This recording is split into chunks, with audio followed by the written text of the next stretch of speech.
All right, welcome back to drawing, everybody. So for this video demonstration, I'm going to be doing a basic introduction to pastels, how to go about using them, etc., etc. So, for this, I hadn't used pastels in a very long time, but I picked up this very small set of 24 colors by Faber-Castell. I got this from Michael's. There are a wide variety of different pastels out there. I do recommend that you get soft pastels as opposed to oil pastels. The soft pastels are more of a chalk-like consistency. They're not quite as messy. They'll clean up easier. So if you accidentally drop one on the carpet, it's not as big of a deal as an oil pastel would be, and everything like that. But I also wanted to show you just what the kind of set looks like. Hopefully you can kind of see that. It's a nice variety of different tones and everything like that, but there are many more out there as well. Something that I really want to emphasize with you guys is that anytime you're buying an art material, the more money you spend on it, the better quality it's going to be. Okay. So, this is especially true when we're dealing with anything that has pigment. So, charcoal is charcoal is charcoal. I mean, there's no real way to substitute it or make it cheaper or worse or anything like that. But in terms of color, the more money you spend on it, the better quality the pigment's going to be, which means the longer it lasts, the less likely it is to fade over time. Also, the more rich and vibrant those colors are going to be, all kinds of things like that. So that's something to consider when buying your pastels. Now, you can spend, the set I just showed you is about $25. But you can go crazy with that. When I was in college, they forced us to buy Rembrandt pastels, and they're really amazing to use. They're very good quality, but one single stick of Rembrandt pastel costs about $6. So to have a full, kind of wide variety of them to be able to do, kind of realistic drawings, I probably spent a few $100s because, I was having to do these large scale drawings with them, and you would just use them up. And so I'd have to replace them and buy more. So that's something else to keep in mind too, is that depending on what type of set you get. So, for instance, these are all, fairly small sticks, more of a sample kind of set versus the normal stick, which is about, the length of two of these combined. Depending on how much you're using and how much you go through, you might need to replace some here and there and things like that. Additionally, you might also want to, pick up, or, you might get a set and it doesn't have a color that you want to use. Like, this one has a magenta, which will make that kind of bubblegum pink, if you will, if I mixed it with white. However, your set might not have that and you might want to use it. So that's where you might go out and try to find like go to Ace Art Supply or a specialty place that sell them individually, and you can buy, one or two just to augment here and there. So that's something to keep in mind. Now, the other thing that you'll see here is that in the full demo video that I actually do a pastel drawing in, I'm using a piece of gray toned Reeves BFK. However, in this case, I have two different sheets of Canson Mi Tientas paper, and this is widely available. I know like Hobby Lobby sells every variety of it, but it comes in a wide variety of colors. So I've got a kind of dark gray and a kind of sky blue here as well. But it comes, you can get it in white, you can get it in black, you can get it in yellow, red, pink, you name it. So these papers are really specifically made for pastel drawing. They have a kind of texture on them that helps to hold it. But so that's something that, I really highly recommend that you get an actual, decent sheet of drawing paper for this, because papers like these or the Reeves BFK are going to hold more of your pastel on them. but they're you know, they can also help you to see your pastel better. So you know, I talk about this a little bit in the actual demo video, in that I used a neutral gray piece of paper because it helps the tones stand out against it. So when we're drawing on a stark white piece of paper, it can be difficult to accurately judge our tones. But likewise, what's interesting about these Canson Metientis papers is, let's say I wanted to do a drawing that was of a bunch of green objects. Well, I could get a red piece of paper, which is going to complement all of that green that I put on top of it, and therefore it's going to make that green jump out and pop even more. And likewise, if I was doing something with a lot of blue, I might use a kind of orange or yellowy orange paper, something like that. It's just something, we don't have to do that, but it's something that can add more visual interest to our drawings as well. Okay. Now I did choose. Now these are about a fourth of a sheet of these that I've cut down for the sake of time. But I taped two to my board here so that I can show you what these pastels will look like on a dark sheet versus a light sheet of paper. So I'm going to be doing a couple of kind of complementary color mixtures. One in a lighter hue on the dark paper, and then a darker hue on the light paper, and vice versa. And we'll also see, kind of mixing a color with the pastel. So like mixing a color that we don't necessarily have in our set, things like that. So let's jump on into it. So if we remember from our last discussion, we have one of our, one of the best ways to create subtleties in our color and things like that is to mix two complements together. And there's a wide variety of ways we can do that. We don't necessarily need to use like primary colors and things like that. So we can use a more earthy yellow and a kind of vibrant purple, or a really vibrant yellow and a more subdued purple, green and red, orange and blue, things like that. So I'll show you a few examples here. So I'm going to start off with my kind of lighter mixtures on the darker paper. So for this, I'm going to start off with a few complementary mixtures. So I'm going to kind of try to blend them together here. I'm going to start with this really vibrant kind of lemony yellow, but we'll get a sense of what that looks like on the paper there. Now let's then take a pretty, kind of neutral purple that I've got here and put those together. Now, these are two complements, but let's say I come in and I start blending them together. Well, now I've got a tone that's almost the same as the paper color. It's kind of a neutralish brown, if you will. It's kind of a chromatic brown.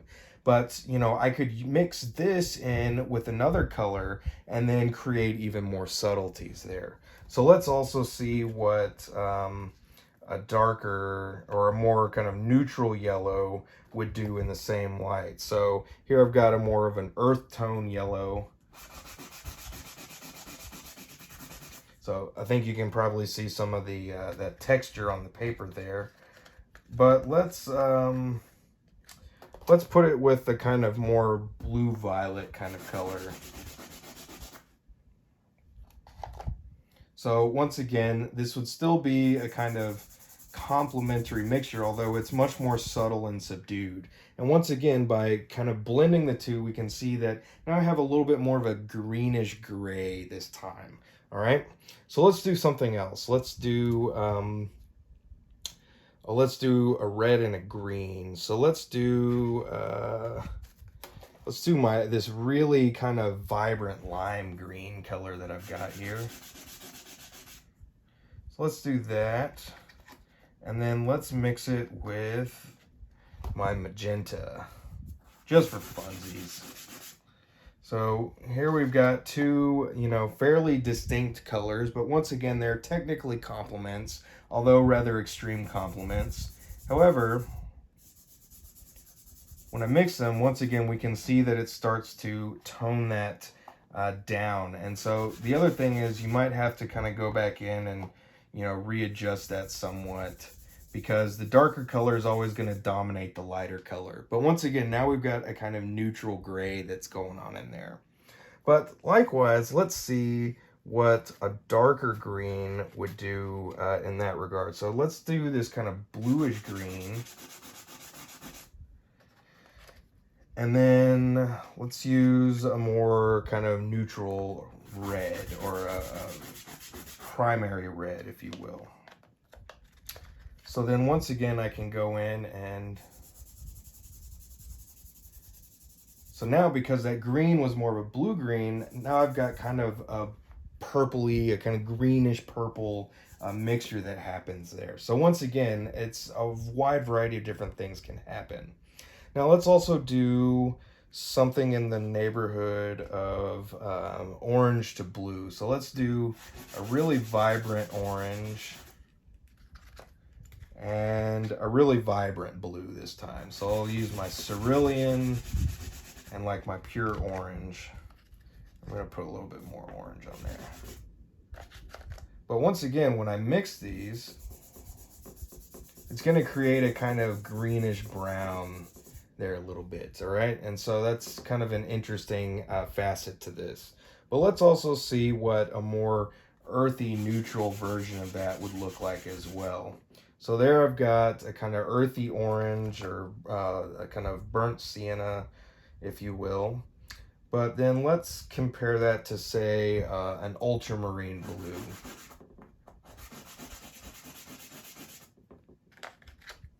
And so once again, we might need to add a little bit more of that yellow to make it, or the orange to make it more evident. But once again, we have something more in the kind of green, gray kind of range there.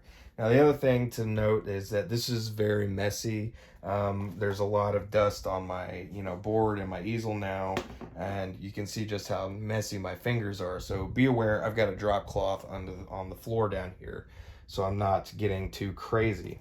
But let's also see what we can do in terms of tinting and toning something like this on this dark sheeted paper as well. So you can also see I've got a paper towel handy just to kind of wipe the excess off my hands so I'm not muddying up my colors too much. So let's do, I don't know. Let's do something interesting. Let's start with, say,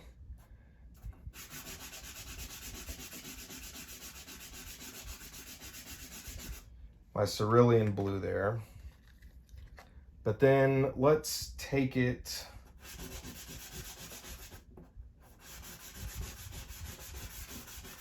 to white and then to black as well.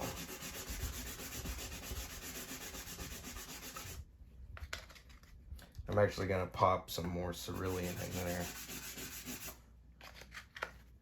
But let's see what we can do in that regard.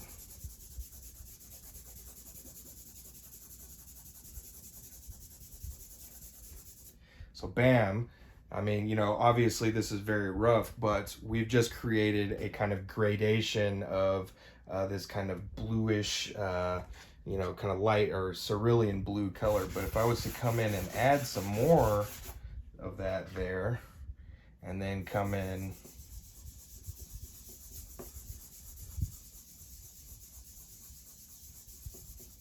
bam, well, I just made a tint, and likewise I could come back in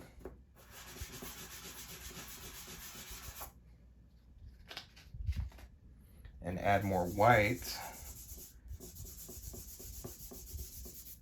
And there I've got a, kind of interesting transition there, okay? So, having done that, let's see what will happen with some darker tones in a similar light on the lighter side of the paper.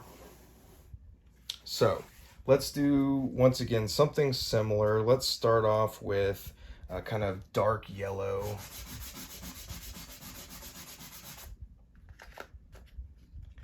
And let's take it to purple. So once again, we can perhaps see, you know, how that neutral tone created by the two complements works a little bit easier this time. However, let's also see what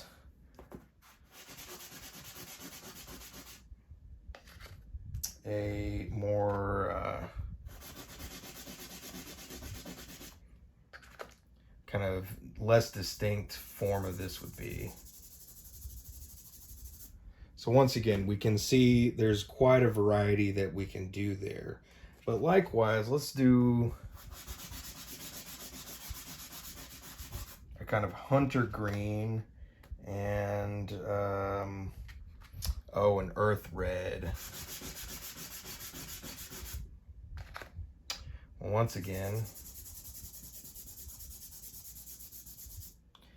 it starts to go a little different. So depending on what type of color we're using and going against one another, it's also going to start to affect it in this way. Now let's also do, let's do another kind of interesting one. We'll use a kind of lime green, and let's do the magenta again. So once again, we're using complements here. However, we're allowing the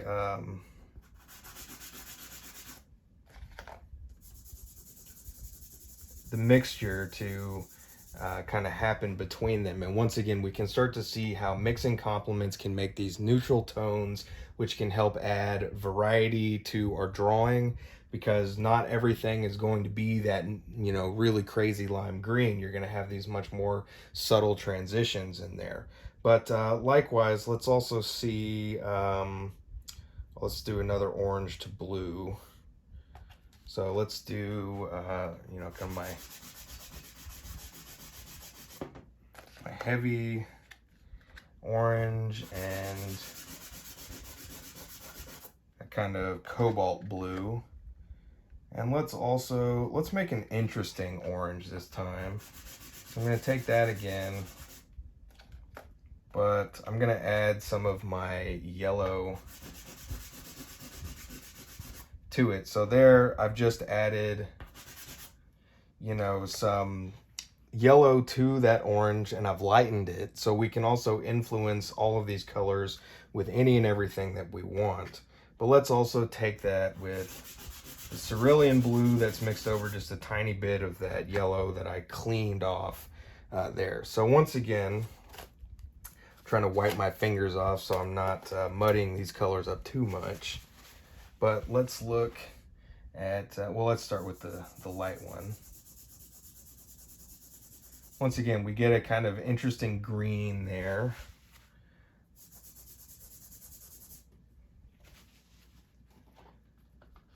But likewise, we get a kind of more brownish purple on that one. So once again, the overall color of this is going to dramatically affect how we do or how we perceive it and everything like that. Now let's also talk about a few color scheme kinds of things. So we touched on monochromatic here. So we had, you know, the cerulean blue plus white and black. But let's also, and then we've talked about complementary color schemes in which we have yellow and violet, red and greens, oranges and blues. But let's also talk about how we could do something more analogous. So let's say for that, let's do something in the neighborhood of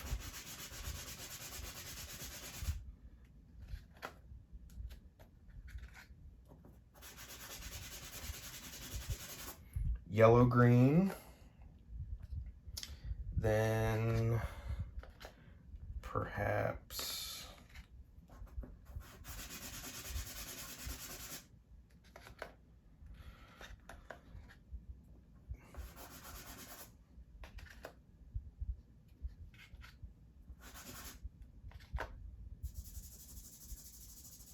kind of more normal green.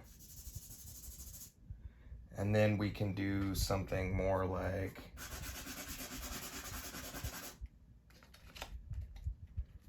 like blue-green.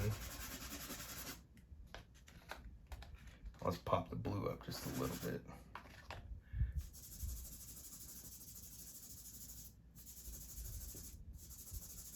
But once again, we have an analogous color scheme in that we're using 3 colors that are next to each other on the color wheel. So yellow, green, green, blue, green. But let's also do another one here. Let's do, let's do violet, red violet, and blue violet. So we're gonna start here. We got violet. Then we've got something more akin to blue violet. And then we're gonna do kind of a red violet. However, what I wanna do is add a little of that, a little of that, and a little of that. So let's see what that'll do. So already we need a lot more red there.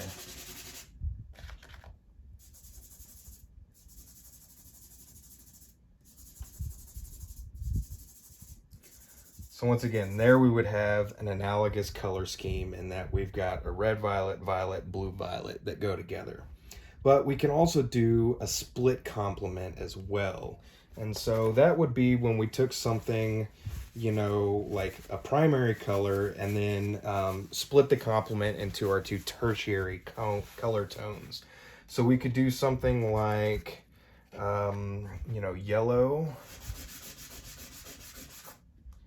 And then we could do, a kind of,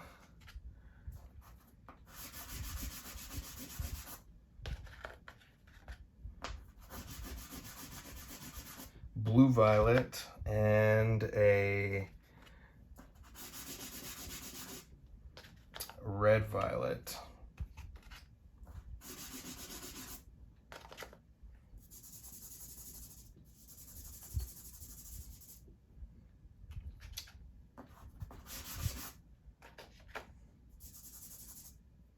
And then, you know, likewise.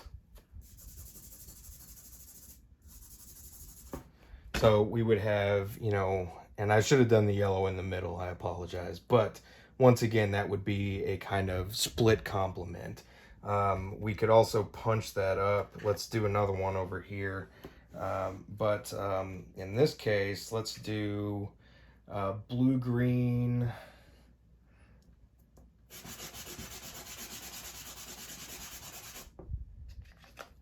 So we got a kind of blue-green, and then we would have orange. And let's lighten that orange up just a little bit. And then we would also have blue-violet.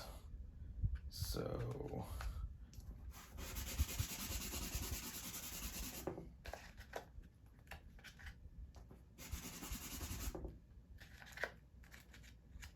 settle him down just a little bit. So once again, we would have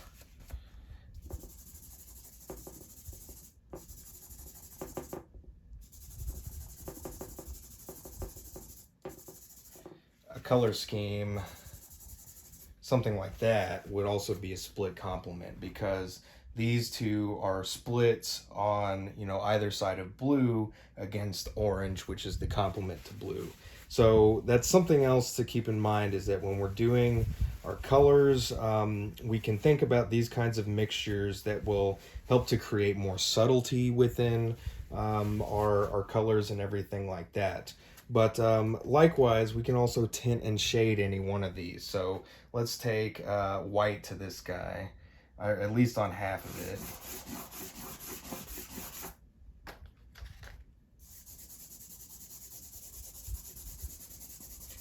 So we can see how we can influence that. But likewise, let's say, you know, we've got these kind of nice purpley tones here. So let's take an earth yellow and kind of do the same thing. Yellow being the complement to kind of purple tones. But once again, now we can see that we've subdued that purpley tone down quite a bit.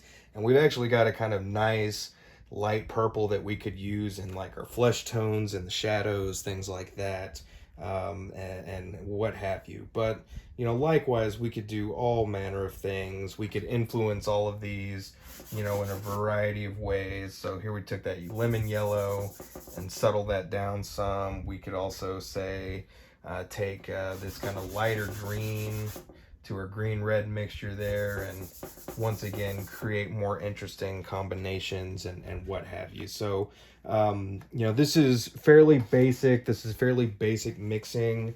I'm not trying to be accurate or anything like that, but I do want you to be able to see kind of how to go about this. You know, I'm using my fingers in this.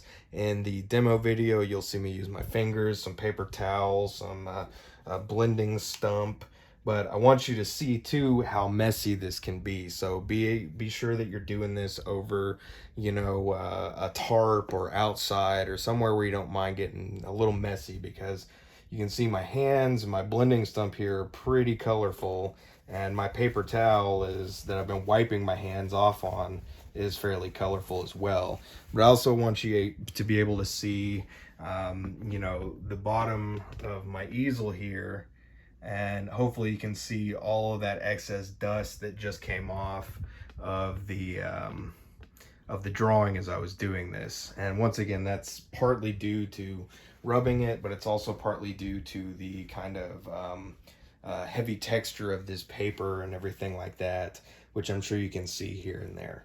But so that's all I've got for you for this video. Once again, I really encourage you guys, before you get into your drawings with Pastel, to not only watch all of the demo videos I give to you, but also just take a separate sheet of paper and play around with them like this a little bit. See what you can actually do with it. See how your colors will work together and everything like that, because it's much better to sacrifice one sheet of paper before you go on and, you know, start on the drawing and then kind of end up, you know, messing up or something, and then you got to start over. I will tell you that Pastel is a little bit less forgiving than charcoal. You can erase it, but it doesn't like to erase very well. So here we can see kind of what an eraser will do to it. So it really almost smudges it more than anything.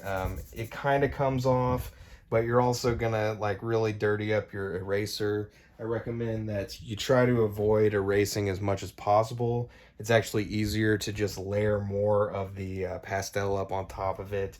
But if you do want to erase, I also recommend that you have your sanding block so you can clean your eraser, because that color will smear elsewhere if you try to put it on something. So it's a little hard to tell, but it did smear onto this paper a little bit there. So it's just something to keep in mind. So once again, you know, consider not only, you know, some of these kind of color mixtures, play around with it a little bit before you jump into your actual pastel drawing. Make sure you watch all of the kind of videos on color and the pastel demos, because they really will help you as you go into this. This can be very intimidating, much more intimidating than charcoal drawing, in my opinion. The demo video, you'll actually see me do my first pastel drawing in 11 years. So I too was a little bit nervous about going into it as well. So you're not alone there. But once again, just play around with it before you jump into your actual drawings. See what's possible. You know, this is also something that you don't necessarily have to be super realistic with. You can be much more impressionistic. There are many examples out there, such as Edgar Degas, the famous impressionist, who did a lot of work with pastels. I recommend that you guys look at some of that kind of work as well. See what you like. You know, see how you might be able to use these colors to your advantage. All right, so that's my main takeaway from this with you, is to kind of show you a little bit of what's possible, but also, you know, to emphasize that Get yourself a throwaway sheet of paper that you can do a little bit of testing and playing on, okay, before you jump into your final drawings. All right, so that's what I've got for you for this time. We'll see you again next time.